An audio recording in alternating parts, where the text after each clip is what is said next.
China and the United States continue to clash. China is no longer the world's biggest holder of U.S. debt, and tension is growing over the United States' $6 million arms deal to Taiwan. So what's next for the two countries? Well, joining me now from the Washington Times newsroom to help answer that question is reporter Bill Gertz. Bill, thanks so much for joining me. So first of all, I want to ask you, why do you think Beijing decided to sell off American debt? Well, first of all, it's not clear why they do a lot of things. This is an extremely secretive government in Beijing. However, it has fueled a lot of speculation that it was either for trying to prevent the overheated Chinese economy from further overheating, or it could be in response to other international events, namely, as you mentioned, the arms sale, plus the possible meeting that's scheduled for tomorrow between President Obama and the Dalai Lama. And, you know, aside from just retaliation for the Taiwan arms deal, do you think this could also be a sign that China doesn't have much faith in the U.S. government's economic policy? Well, that's a concern. As you know, Timothy Geithner, the Treasury Secretary, traveled recently to Beijing, where he sought to assure Chinese leaders that the worst is over as far as the U.S. recession, and that their holdings in U.S. Treasury bonds were safe. So, I mean, what should Americans think about all of this? Should they be worried that China is selling off U.S. debt?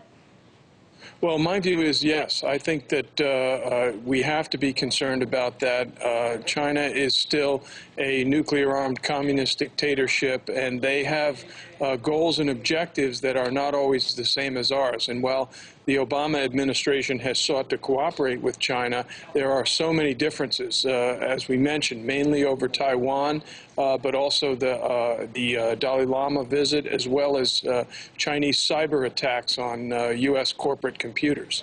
And do you think this also would affect how fast the American economy bounces back from this recession? Well, I think that there are probably concerns among the economic policymakers in the Obama administration which will affect how they approach China. And we've seen a number of examples where the administration has sought to soften its approach to China. We reported several weeks ago that the White House ordered intelligence agencies to lower the intelligence collection priority for China from priority 1 to priority 2.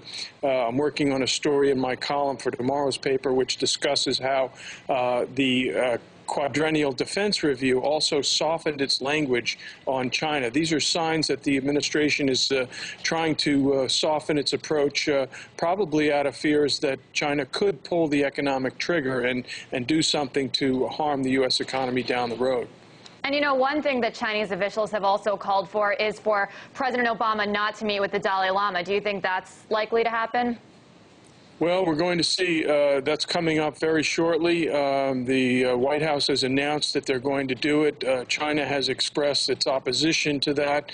They have not been cooperative on that. There were recently talks between the Dalai Lama's representatives and Beijing officials in Beijing, and the talks went nowhere. So there doesn't seem to be very much progress in resolving this other hot-button issue that is right up there with Taiwan in terms of how the Chinese view the United States.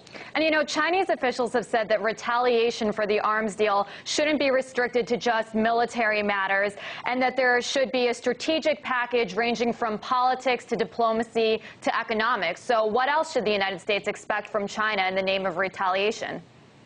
Well, clearly, the push for sanctions on Iran is going to get cut off by the Chinese, who have a strategic vote in the United Nations. And this has been one of the big issues that the Obama administration has been pushing the Chinese. And based on the arms sales and the Dalai Lama visit, China has already signaled that they're going to oppose the U.S.-led effort to impose tougher economic sanctions on Iran for its nuclear program.